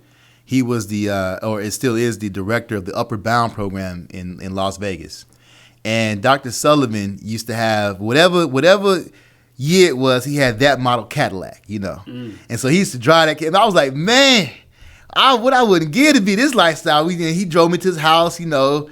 And his house was real nice. He used to shop at Sharper Image all the time. Oh, wait, I'm telling my age now. Do you ever heard of Sharper Image? No. Yes, yeah. So Sharper Image is this and I know their website's up. I think they took a lot of their stores down, but they used to have all of the latest and greatest tech tools. So like if you have a massage chair, right? Well, the Sharper Image massage chair is like 10 times better than the one you've seen or you know of, right? It does things that other ones don't. It's always 10 times better than what you see in regular stores. So he had everything from the Sharper Image in his house. I was like, oh my God, I saw that last time I was there, like a foot massager and all these great gadgets. And I was like, wow, man. One day I would love to be able to have my own house, you know, and have a garage. And because at that time we was living in an apartment or whatever. So to have a garage and have my own car or whatever, I was like, wow, this is great. And every year I get a new car. I said, that's amazing. And, you know, but what he instilled in me outside of just, you know, his opulent lifestyle was, you know, hey, as long as you continue to learn, you know, you can always go as far as you want to. And so he wasn't just about, hey, education in schools. There's this whole world out there you have to learn from. Now, yeah, that's a very, very broad stroke. But what I understand that to mean today is, like, I continue learning. You know, I continue to make myself better. By reading books, spending time meditating every morning, spending time working out every day. Because, dude, if I can get through a 1-minute plank every day, that's the hardest thing I do for that day. That's what's up. Right. I'm winning. I can tell you, for me, one of the more profound things that I've done, honestly, was I can say that I've read more since I graduated from college. I've read more since I graduated than I did, honestly, any point while I was in college. Mm-hmm. And man, just the part of just self-educating and just reading the things that I'm reading and paying attention to the things that I'm paying attention to now, it's like a profound difference now. Like, I just learned so much more when I did those things on my own. Like, when I was in school, I was just there to because I felt like that's what I was supposed to do, like high school, college, and then go get a job. But man, it was just like, I thought when I graduated, because I was covering sports, that I was just gonna go get a job at ESPN. I just thought I was gonna give them my resume and just say, come on in, you got a job with us. But I just kept hearing no so many times. So, and honestly, that was one of the best things that happened to me, because it forced me to continue to invest in myself, read more, create my own opportunity, and just travel. And this is one of the best experiences, because that's why we're here today. And this has been a great conversation. I really enjoyed it. But that's been one of the best things. Is just you really have to invest in yourself and learn from the people that are doing something that you want to do. Because that's been so profound. Like I said, school won't always give you those tools that you need, and when you get out in the real world, you're gonna be stuck. Man, if you can read and comprehend and do basic math, that's all you need. Mm-hmm. Because doing business is really easy. As soon as you make more money than you spend, you in business. Right. That's it. You know, okay, let me say to everybody, 6 years of college, 4 years undergrad, 2 years of business school. The minute you spend, the minute you make more than you spend, now you're in business. That's it. That's the whole formula. Very simple. So you buy something at $1 instead of $3, you in business. You in business. That's it. A lot of times we might try to spend all the money that we have right then and there. Like, well, I got $5. Well, okay, money management is a whole nother thing. Right. But the first step is done. You gotta spend. You gotta make your purchases in a way that your costs are less than what you're spending. The minute you do that, you're in business. Money management is a whole nother thing. But there's a book I read. It's called the Millionaire Mind. In the Millionaire Mind, the guy lays out a very, very nice budgeting system, and you can apply it to your 9-to-5. You can apply it to your entrepreneurship. But how you should live off 50% of your income, and then he breaks down the other 50% into other accounts, so that way you always have money for the stuff that you want to do, and it just accumulates. If you discipline yourself, it will accumulate, and the next thing you know, there's money to do these things. Like, I was gonna do so and so. Man, I'm gonna find the money. I got this account. Yeah, I can go do that. Did you feel like you had to overcome? What would you say is the biggest thing you felt like you had to overcome to be successful? Well, successful is relative, right? Mm-hmm. So it's like, do I feel like I've achieved success? Sure, in a lot of different ways I have. 'Cause I can pay all my bills off my business, so I feel like that's one success, right? Mm-hmm. It's one hurdle. But the biggest thing I had to overcome was I think, and I still deal with this somewhat, is forgiveness. Because, there's a lot of things you go through in your life that you hang on to and you hold on to. You talked about social injustice, for example, with George Floyd, and you look at that and it's like, gosh, it makes me scared to drive because, it's like the hunt is on, right? Mm-hmm. But then you have to look a little bit bigger than that, because I know that's what the media wants us as black people to believe, is that there's a race war coming, right? So we won't pay attention to the economics that's going on. Just pay attention to the white dude over there don't like me, so I got to be ready for him or her or whatever. That's not the case. The real case is the economics. And coming back to forgiveness, I had to forgive myself for, not doing this earlier. Because damn, Carlos, when I was your age, if somebody just told me, Trey, do it this way. Look at this, what you can do. That's like you mentioned your book title. I mean, your book cover, and how you're talking to your younger self. Man, do you realize if you had somebody that told you this before, I could have saved all them years in college, man. Because that stuff I learned or whatever. One, when I graduated, like I said, it was right at the point of 9/11. My degrees were worthless, so I basically had to get certified in software development. Man, that took me less than a year. So I spent like 9 years getting 2 degrees, and I could do this in a year and been done. Man, come on! Right. But there was nobody there to coach me and say, hey, let me help you or show you a better way. And when dealing with that, was difficult, because I was like, man, I'm so stupid, I'm so dumb, I could have been doing this. But you gotta let that go. Right. Like, hey, we here today. Okay, sure. We made that mistake. Guess what? We're going to make more quote-unquote mistakes, or some people call failures or whatever, right? You're going to keep doing that. And the faster you can get over stuff and the faster you can forgive yourself, the better you're going to be. And that was the biggest thing I had to get over. That's a great point that you made about forgiveness, because a lot of times I say the same thing, like, man, I wish I would have done this earlier. And next month I'll be 29. And I said this on one of our other interviews. We had a young lady that we were working with about a month ago, and she told me how old she was. She said she was 19 years old. And I'm looking at her like, man, if I was your age, I'd be doing this different. I'm talking to myself like, man, I'm not even 30 yet, and I'm still telling her that. And she's like almost 18, 19 years old. Mm-hmm. I'm like, it's crazy that I'm looking back already telling her what I would do differently. But it's like, you live and you learn. And you just got to keep moving forward.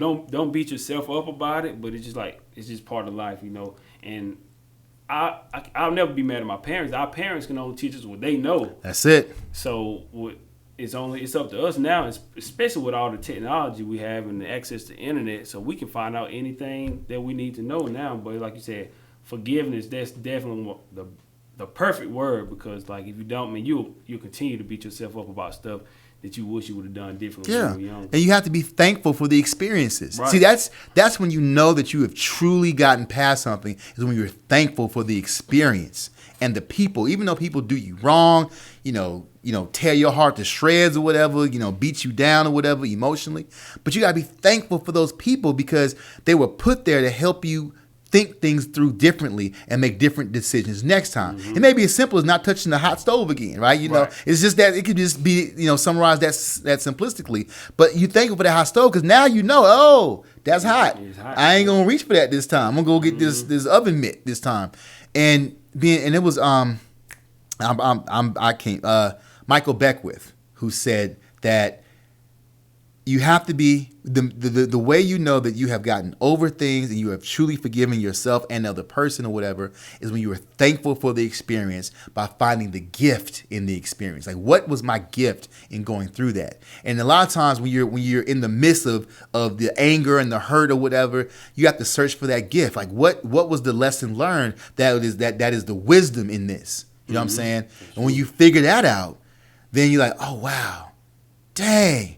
Man, thank you for cheating on me. That was great. Now I understand. I appreciate you robbing me out of that money or whatever. Now I understand. Gosh, I needed that, because now I know I'll never go down that road again. Never. I will always walk the whole block around that way or whatever. And you're thankful for that, and you got to get to that space, and you have to. I apply that formula for everything that happens to me in my life that I feel has hurt me. I apply that same formula. What's the gift? And then when I find out the gift, then I'm thankful, because now I got this piece of wisdom that I would not have gotten anyplace else had I not done or gone through what I went through. Absolutely, and just of course, it's not about me, but just the stuff you were just saying, it makes me kind of reflect back to my book and absolutely just the stuff that I was writing about. Promote that book. F School, wasn't that what's called? Yeah, F School. Like, there you go. Best teacher, man. That's right. It's gonna be a lot of stuff in it, man, that I suppressed for a long time. Sure. I never thought I would really talk about it, and then when I started writing, man, it was just like more and more just started coming out, and just reading, I was like, man, I came a long way, and just even with my publisher, she sent me a copy to just go over, like just to like look over it, make sure before she turns it in to get the final copies and everything. When I just look back at it, I'm just like, man, I really went through a lot of stuff. I did some crazy stuff in college or whatever, but you got to go through those things to learn, and like you say, you're thankful. I mean, I met some of the greatest people in my life, some of my best friends. It's just been a great journey, but it's like you got to forgive yourself. You just got to keep on moving forward. But like you said, well, but it's so much easier to say that than actually do it. People say, just get over it and move forward. Right. Those are some easy words, some easy words. But it's nobody ever teaches you a formula or a process. You got to process those emotions, because that's another thing, man. As men, people feel like we're not supposed to have emotions. We didn't have no feelings. Yep. That's crazy.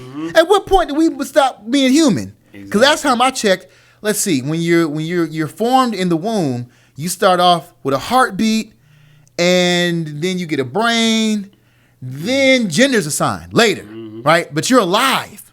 Right. You're alive. Then gender comes. So at what point did because that's when I remember, well, not remember, but I know that when I was born, I was attached to a placenta. Everybody else was. Women are too, but when they cut the umbilical cord, they cut out our emotions. That leaked out of the umbilical. We're on the floor. So, being taught in a society that as a man you're not supposed to have feelings, or it's never okay to express your feelings or express how you feel. And I learned earlier on that being vulnerable is power there. It's power about talking about how you feel. It's power in deciding that, hey, I understand that I am an emotional being and I do have feelings and my feelings matter. And that's another concept I think as an entrepreneur or just as a business owner that you have to dial into. Like, what do I feel about this? How do I feel about, because you're the leader. People follow your lead. That's true. And so if you're feeling a certain way about something, people will pick up on that. It's energy. And if you're excited about something, like I'm excited to be here with you, right, the energy's coming through. Absolutely. Even if people are just listening and don't see this, they can hear my voice. They can hear the enthusiasm, right? And, it's not the fact that, I drank a Red Bull before I started this. I'm drinking water. I ain't no shout out to the water company. But I had cold water when I started this interview, but it's what you feel, and the fact that I'm a feeling human being, and I let my emotions process in me. So that way, things that I need to deal with, I learn how to process my emotions and my feelings. So when I get angry about something, I don't just get angry and lash out anymore. I started wondering, whoa, why am I angry? What about this situation is hurting me? Or why am I resistant to it? What's going on with me? Because I look at me first. Because the other person is providing me an opportunity for growth. Because whatever that is happening, because I'm not doing the same stuff I used to do. So I know I'm in a different space. Right. You know what I'm saying? So this what I'm presented with now is challenging me. So I got to deal with whatever is resisting in me so I can process that accordingly and release it. So that way I can be present in that moment. Because when you're angry about something, you ain't there. Oh no, you don't want to hear nothing. You don't want to hear nothing. You're not there. You're not present. Right. You're as they say nowadays, you're in your feelings. You ain't here, you in your feelings, right? But that's exactly right. You are. So what is it within me that I need to release so I can be present in this moment and then take advantage of whatever opportunity is here before me? And that's how I look at situations now. So it's not about getting angry and which button you're going to push today or whatever. No. It's so much better to approach situations with no expectations. And that way you're fully present. You're not like, where's the like I came here, I could come here like, where's hair and makeup? Right. I want my line to be straight as Carlos's right now. Where all that at, But no, it's about, hey, this is an opportunity, it's an experience, so I'm going to be present and here with you the entire way, and I'm blessed to be here, brother. Absolutely, I appreciate it. And big shout out to Marcus Burnett, because I know your name. Knew your name back in 1989 when Bad Boys first dropped. I've been a fan ever since then, Marcus. Yeah, shout out to Marcus at HCB TV again. Oh, man, this has been a great interview. I have a few more questions, and then we'll get ready to wrap it up. Sure, go ahead, man. As far as the pandemic, what would you say is the biggest lesson you learned from the pandemic? Man, this is going to sound real bad. Pandemic was a blessing. And I say... But I understand what you're saying. Yeah, but let me explain it for those of us. Like, what? There's 500,000 people that died. Like, oh, no. That's not what I mean. That's not what I mean. I feel like the pandemic is almost like a natural disaster because it's killing people, and that's never good. I'm never, a lot of people say, hey, great, there's population control. No, man, that killing people off ain't the way. Send them to Mars or the moon. You want to get rid of the population. Let them buy some property up there. But the pandemic was a blessing because it slowed everything down for a minute, and it allowed my company to grow up. Mm-hmm. And I say that, because I got to give a big shout out, to Tabitha Brown. She was the Instagram influencer that literally blew life into our business.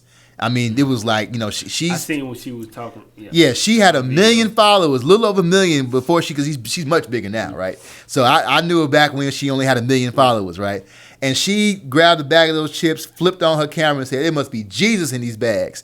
And baby, that was the breath that blew into our company. And then we was like, oh, we got a heartbeat and my little baby running now. And so had we not been at home, right, she might have been doing other things and would have never received that box of chips I sent her, right? And had that never happened, it never would have, the other events that cascaded behind that are still going on would not be happening. So as I say, it's been a blessing. A lot of people say my business was hurting. Well, lots of people had to invent e-commerce arms. Well, we started off online. We was already there. Right. We was ready. Right. We was ready. So when the wave hit, we was ready to catch most of it. We couldn't catch the whole tsunami. We caught a big chunk of it. But it's been a great learning experience. Because we're having to do things remotely now in some situations. But man, I've gotten in conversation with people that I never would have gotten into had I had to fly out to see them. Because some people are like, you had to do stuff in person. But now everything's on Zoom or Google Meet or whatever. And it's great because like, hey, I can catch these people. Even though their kid hit them with a bat, in the background or whatever, we're still able to have conversations and meetings, and it continues to move my business forward. So I think the I won't call it the pandemic great. Let me change my vernacular. I think the opportunity for the world to slow down for a second, I think, and become more remote has helped my business from that regard. And when you said it being a blessing, I understood what you was coming from because it's all about perspective. You can always focus on the negative, but also always focus on the positive. Like it was a time for a lot of people. Like I said, slow down, spend time with your family, understand what's really important. Saved me a lot of money staying at home. Like I didn't have to worry about just spending money, just constantly being on the go all the time. Yep. But it was definitely a blessing in it. It's just what you focus on. But of course, some people want to. I hate to say it, they focus more on the negative side of it than the positive. But like you said, it's always a blessing in everything. Like you may Absolutely. not realize it then, but just looking back, when you over time you realize, man, that really worked out in your favor more than you actually would. Something else I want to ask you is, if you had to lay out a blueprint for business, any business, like however you want to lay it out, what would you say would be your blueprint? Man, this is a wonderful book I read called The 4-Hour Work Week. That book's like my Bible. But that was about Ferriss? Yep, Tim Ferriss. Yep, Timothy Ferriss. Man, it's about outsourcing your life. And you start making decisions earlier on about who can do what. So it's like you start delegating early. Stop doing stuff yourself. And what he was really saying was, it was really like getting out of your own way.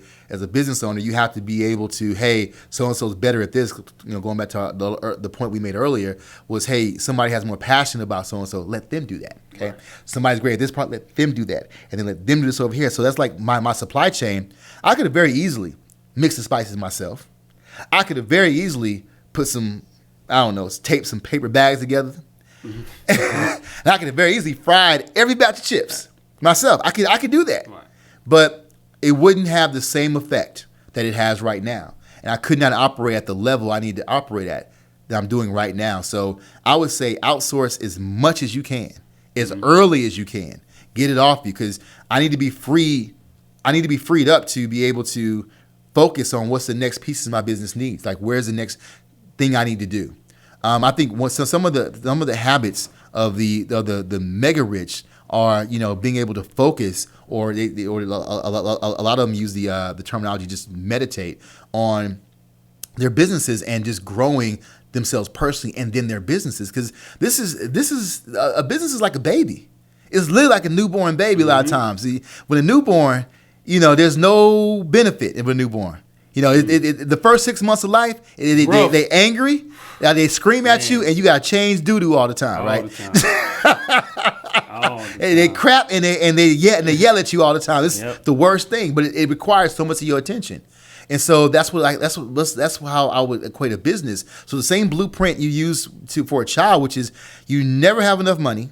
Yeah, there's never a right time. You just got to do it. Mm-hmm. You just got to do. Let's just get it, and then let's just roll with it, and then you're going. And the next thing you know, the child is 18 years old and now in college. So it's like, wow, we did it. Time flies, but you do these things, with the mindset of, I'm just going to get in it and I'm going to go forward. So as far as the blueprint goes, I say outsource as much as you can, because it's like, my wife at the time could have breastfed till it looked strange in public, But that wasn't the case. We started using, formula, whatever, so that we outsourced that. So it's the same kind of thing. Like, well, we could have made our own diapers, right? And then washed them. But, Huggies was great, you know what I'm saying? Yeah. So again, this is things that you do with your infant that you can do with your business. You just outsource the items that, one, you're not great at, or things that you just need to get off you so somebody else can do. Like, I wish somebody would have told me to hire a nanny. Oh, baby. You mean I got to get up at 2 a.m.? You know how many times I saw 3, 4, 14 and 2:38. Them numbers is real. I used to sleep past them numbers. But that's what I would say the blueprint would be, is not to be afraid to outsource things. Right. So that way you can spend time focusing on growing your business than performing in your job. Because you can own a business or you can own a job. There's a choice and a difference in that. So I rather own the business than own a job. Absolutely. And then my final question is the question we love to ask everybody when we're doing our tour. We still ask them now. What does self-investment mean to you? Self-investment, for me, it's so multifaceted, because self-investment, to me, talks about self-esteem, talks about self-worth, self-image. These are all things that are part of that investment because you're constantly growing. I don't believe that there's a perfect place for me to be. It's always going to be this journey I'm on to just be better because you can only go as far as you are clear. So as long as I invest in learning things, then my vision grows further. I become more clearer on things and more clearer on who that higher self looks like and what how my higher self would respond to things, right? So that's what you aspire to be. So the greater the information I can bring or pull in towards myself, then I'm investing in me being better. I'm improving the people that are around me, and also I'm setting the better example for my children. So I look at the living by example thing being it's such a real thing, and that example includes to your going back to your question, self investment to me it comprises all of those things about how you can be better for yourself and be better for your community, and which changes the ecosystem that you're participating in. So self investment starts. And it almost goes back to the old saying, a chain is only as strong as its weakest link, right? Yeah, I remember, man. I played football back in high school. I remember going to state, and my coach said, "I'm gonna give you this long speech." He said, "I'm gonna tell you this: if we lose, don't be the one, don't be the reason." Right. Most definitely. Yep. So that was my encouragement to do them extra 10 push-ups. Yeah. Everything I had to do to not be the reason why. So that self investment, man, to me is something that continuously happens. It never stops. Whether it's not just money, it's education, it's things you read, it's situations you put yourself in. Some people say, well, hey man, that's a good problem to have.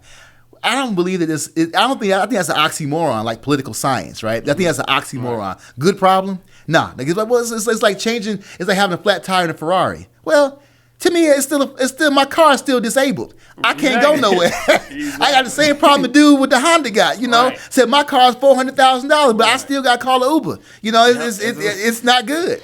So I would say to me it means to never stop improving, never stop growing, continuing to put myself in better situations by learning from older situations and continuing to thrive. That's a perfect way to end this interview. Mr. Anderson, I want to thank you for your time. I really enjoyed this conversation. It was actually longer than what I had expected, but man, this was great. I'm sorry, man. I'm long-winded, man. Oh, I'm no, being trouble, man. It was perfect. Like Mr. Anderson wouldn't shut up. We had to cut all this out, His answer went on for another 18 seconds, No, when we have people on, that's why it's so important for me, like I said to you, we've done all of our interviews face to face because, like I said, you get to feel that energy and have a great time. But we never time our guests when they come on. We tell them, the floor is yours. We'll ask you questions, but you go on. The floor is yours. But this was definitely a great interview. I enjoyed it. This was very fun. Got a lot of laughs in too. A lot of laughs. But that's why I love this more than just doing like a Zoom or a Skype or anything, because like you can feel the person's energy, and I can just tell you're a great person. You're doing a great job with your business, with your children. I just really appreciate everything you're doing. Like I said, it's important because I love to see people that look like us doing something great. So before we get out of here, can you tell everyone how to find you and find Symphony Chips? All right, absolutely. If you are in the Atlanta area, you can find us at your Atlanta area Targets, also in a few select Walmarts. Also, if wherever you are in the country, if you walk in TJ Maxx or Marshalls, our chips are there. Also, if you are on the West Coast, the Pacific Northwest to be exact, and you're near Amazon Fresh, we are on the shelves there at Amazon Fresh. But also, if you don't want to be bothered with going out into the pandemic, you can always find us online at symphonychips.com, Symphony, SYMPHONYCHIPS.com. Order, we deliver right to your door. Follow us on Instagram at Symphony Chips. Also, Facebook is Symphony Chips as well. We love to put up new content. We have our spice line coming. So if you love the chips, you're gonna really love the spices. We got some more chip flavors coming this year as well. So you gotta follow us to know about it.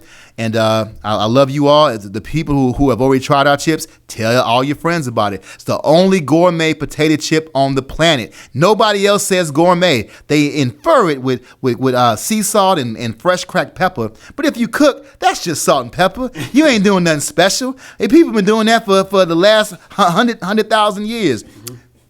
We are the only 28 herb and spice blend on the market right now. So if you want to raise your chip game, you want an opulent flavor, you want to know what it's like to have a real gourmet meal on the chip, check out Symphony. Everybody's harmonious. Absolutely. And to our people back home in the Carolinas, please, like you said, TJ Maxx. Marshalls, yeah, TJ Maxx and Marshalls right now. If you the South South Kakalaki, yep. Yeah, that's what we get. I definitely make sure I'll get some when we get home. Hopefully, by the time we get back, they're still open. But most definitely, I want to, like I said, Mr. Anderson, I appreciate you again. This was a great interview. We really enjoyed it. Absolutely. Hopefully, everybody watching this interview, you guys learned a lot from this episode right here. So until next time, keep chasing your dreams. This is the Cross the Line Podcast. Thank you for listening. Hey, Dondre Anderson here, owner of Symphony Chips, the world's only gourmet seasoned potato chip, and you are tuned in to Cross the Line Podcast.